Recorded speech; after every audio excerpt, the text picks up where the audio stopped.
గజల్ గానలహరి doctor C Narayana Reddy గారి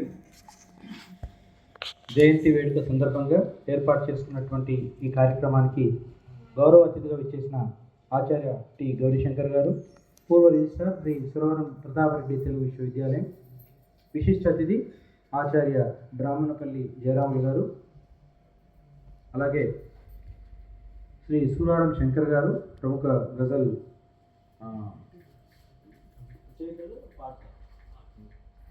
అలాగే doctor గడ్డం శ్యామల గారు, ఆచార్య ముకుంద సుబ్రహ్మణ్య శర్మ గారు, శ్రీమతి పి విజయలక్ష్మి పండిట్ గారు.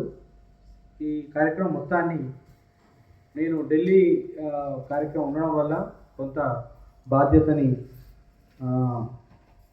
ఎన్వి రఘువీర్ ప్రతాప్ గారికి, అదేవిధంగా శ్రీమతి హిమజారామన్ గారికి అప్పచెప్పాను ఈ కార్యక్రమాన్ని సమన్వయం చేయడం కోసమని. వారికి, అదేవిధంగా ఈరోజు ఈ కార్యక్రమంలో పాల్గొన్నటువంటి కవులు, గజల్ కవులు అందరికీ కూడా, గజల్ సినీ గాయకులందరికీ కూడా నమస్కారం. ఈరోజు మనకు ఒక ప్రత్యేక అతిథి కూడా ఉన్నారు. ఈరోజు మనకి గురు పౌర్ణిమ.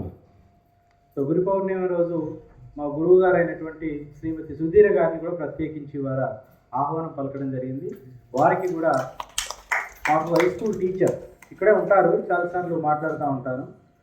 సో వారు నేను పోయి కలవలేక ఆవిడని మరి ఈ సందర్భంగా వారిని నేను ఆహ్వానించడం జరిగింది. వచ్చినందుకు వారికి కూడా ధన్యవాదాలు తెలియజేసుకుంటున్నాను. ఈ కార్యక్రమం అనుకునే ముందు జనరల్గా మనకు July, September, October, July, August, September ఈ 3 నెలల్లో మనకు అన్ని జయంతులు ఉంటాయి. అందులో కొంచెం అంటే సాహిత్యంలో శిఖరాగ్రాలు అనేటువంటి సాహితీవేత్తలు ఉంటారు. దాశరథి గారు, సినారే గారు, సెప్టెంబర్ వరకు వస్తే కాళోజీ గారు, ఇట్లా చాలామంది. మొన్ననే అందశ్రీ గారు అయిపోయింది, మనకు రాష్ట్ర గీతాన్ని అందించినటువంటి. ఇలా మనకు ఆ వారితోటి ఈసారి పునాసాను కూడా వారి యొక్క ముఖ చిత్రంతో మనము పునాసం కూడా తీసుకొచ్చాం. దాశరథి కృష్ణమాచార్య మొన్ననే మనం చేసుకున్నాం, జూలై 22వ తారీఖు. ఇట్లా జయంతులని తెలంగాణ సాహిత్య అకాడమీ క్రమం తప్పకుండా నిర్వహిస్తుంది. నిర్వహించడంతో పాటు ఆ కవి యొక్క ప్రక్రియలలో ఉన్నటువంటి ప్రాముఖ్యతను బట్టి కూడా ఆ ప్రోగ్రామ్ని మనం డిజైన్ చేసుకుంటున్నాం. దాశరథి గారు అనగానే మనకు వారికి కూడా గేయ కవిత్వం, సినిమాలు. ఇదివరకైతే దాశరథి గారికి సినిమా పాటలతోటి స్వరనీరాజనం అనేటువంటి ఒక పెద్ద ప్రోగ్రామ్ చేశాం. అలాగే మరి సి నారాయణ రెడ్డి గారు ఎక్కువగా ప్రజలకు దగ్గరగా అయినటువంటివి నాకు అనిపించింది. మిగతా సాహిత్యవేత్తలు అయితే వేరువేరు ప్రక్రియలలో విశ్వంబర, లేకపోతే కర్పూర వసంతరాయలు, ఇట్లా ఒక సాహిత్యవేత్తలు ఎక్కువగా చదువుతారు. కానీ ఒక కామన్ మ్యాన్కి, ఒక సాధారణ పౌరునికి ఎక్కువగా సాహిత్యంతో పరిచయం లేకపోయినా కూడా సినిమా సాహిత్యం ద్వారా దగ్గరగా అయినటువంటి ప్రక్రియలలో వారి సినిమా పాట. తర్వాత రెండవది గజల్. గజల్ కూడా వినసొంపుగా ఉంటుంది, పండితుల్ని కాదు పావర్ల్ని కూడా అది మరి మురిపిస్తుంది. అట్లా ఈ 2 ప్రక్రియలు వారు కొంచెం ప్రసిద్ధులు కదా అని 2 ప్రక్రియలకు 2 కార్యక్రమాలు నేను అనుకున్న తర్వాత నాకు అనుకోకుండా ఢిల్లీ ప్రోగ్రాం ఒకటి వెళ్ళడం వల్ల కొంత ప్రోగ్రాం అంతా వీళ్ళకి అప్పచెప్పడం జరిగింది. కానీ వారిద్దరికి చెప్పింది ప్యూర్గా గజల్ ప్రక్రియలో ఉన్నటువంటి కవుల్ని పిలవండి, గజల్ గానమే కావాలి ఈరోజు అని అనుకున్నాం. ఎందుకంటే కవిత్వం రెగ్యులర్గా చేస్తూ ఉన్నాం. రెగ్యులర్గా ప్రతి జయంతి కార్యక్రమంలో కూడా కవిత్వం ఉంది. ప్రత్యేక సందర్భాలలో కూడా మనము కవిత పఠనం అన్నది జరుగుతుంది. కాబట్టి గజల్ ప్రక్రియలో ఎంతమంది ఉన్నారు, ఈ గజల్ కవులు ఎంతమంది ఉన్నారు, వాళ్ళకి ఎప్పుడు మనం అకాడమీ కూడా అవకాశం ఇచ్చినట్టుగా నాకు అనిపించలేదు. అందుకోసమని ఈరోజు ప్రత్యేకించి మీ అందరినీ, ఒక 28 మందిని, అది వాళ్ళ సలహాతోనే నేను వీటిని ఎంపిక చేసి మరి మిమ్మల్ని అందరినీ ఆహ్వానించడం జరిగింది. ఈ ఆహ్వానాన్ని మన్నించి మీరు వచ్చి ఈరోజు నారాయణ రెడ్డి గారి జయంతిని మనం ఈ విధంగా జరుపుకుంటున్నందుకు చాలా సంతోషంగా ఉంది.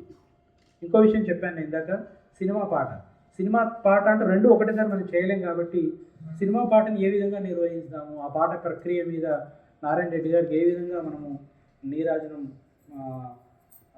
పలుకుదాం అనేటువంటి దానిలో మళ్ళీ నాకు అప్పుడు ఆల్ ఇండియా రేడియో వాళ్ళు గుర్తుకొచ్చింది.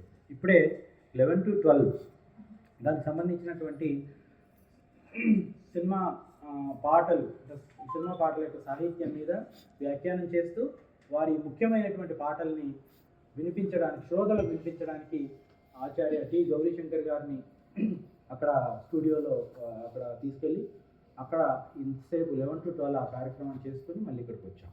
సో 2 ప్రోగ్రాంలు మనం చేసుకుంటున్నందుకు చాలా సంతోషంగా ఉంది. ముఖ్యంగా డాక్టర్ సి నారాయణ రెడ్డి గారు అంటే నేను గ్రూప్ 1 పరీక్షలో చదివినప్పుడు ఆ సాహిత్యాన్ని అర్థం చేసుకోవడానికి ఆధునిక కవిత్వం, సంప్రదాయాలు, ప్రయోగాలు అది చదవడానికి చాలా తలమునకలు అయ్యేది. అంటే ఎక్కువ ప్రిపేర్ అవ్వడానికి ఎక్కువ కోచింగ్ ఎక్కువ ఉండేది కాదు, మనమే సొంతంగా చదివేది. నాదేమో బేసికల్గా తెలుగు సబ్జెక్ట్ కాదు, వేరే సబ్జెక్ట్ అయినప్పటికీ కూడా లిటరేచర్ అనేది మాకు ఆప్షనల్ ఉంది కాబట్టి చదివేది.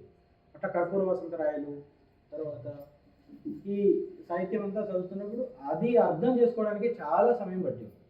అందులో కూడా కొన్ని ప్రక్రియలు మనం పరీక్షకి ఏది అవసరం ఉందో అదే చదివేది.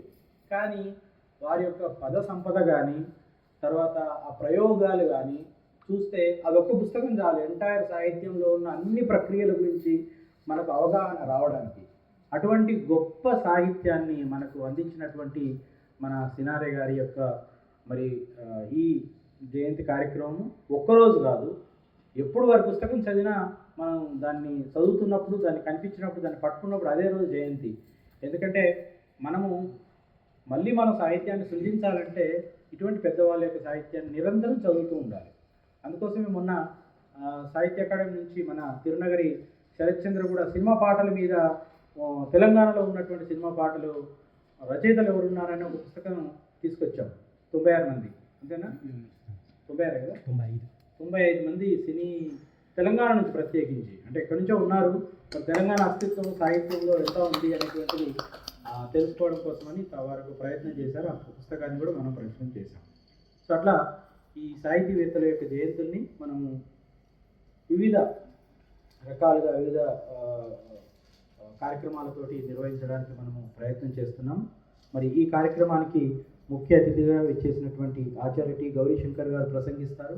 తర్వాత బ్రాహ్మణపల్లి జయరాములు గారు, తర్వాత ఇక్కడ వేదిక మీద ఉన్నటువంటి గడ్డం శ్యామల గారు, పి విజయలక్ష్మి పండిట్ గారు, వీరు ప్రసంగాల తర్వాత మీ గజల్ కవులందరికీ కూడా చిరు సత్కారం. ఆ తర్వాత లంచ్ ఉంది. ఆ లంచ్ తర్వాత మనం అందరం డిస్పర్స్ అవుతాం. ఎందుకంటే 2 గంటలకు నేను ఇందాక తొందర ఎందుకు పెడుతున్నానంటే సమయపాలన. 2 గంటలకు ఈ హాల్ ఇంకోరికి ఇచ్చారు మనకు. యాక్చువల్లీ నేను మధ్యాహ్నం బుక్ చేశాను, కానీ అప్పటికే ఎవరో బుక్ చేశారు దీన్ని, కాబట్టి వాళ్ళని మధ్యాహ్నం షిఫ్ట్ చేసి మనం పొద్దున్నే ఈ కార్యక్రమాన్ని చేసుకుంటున్నాము.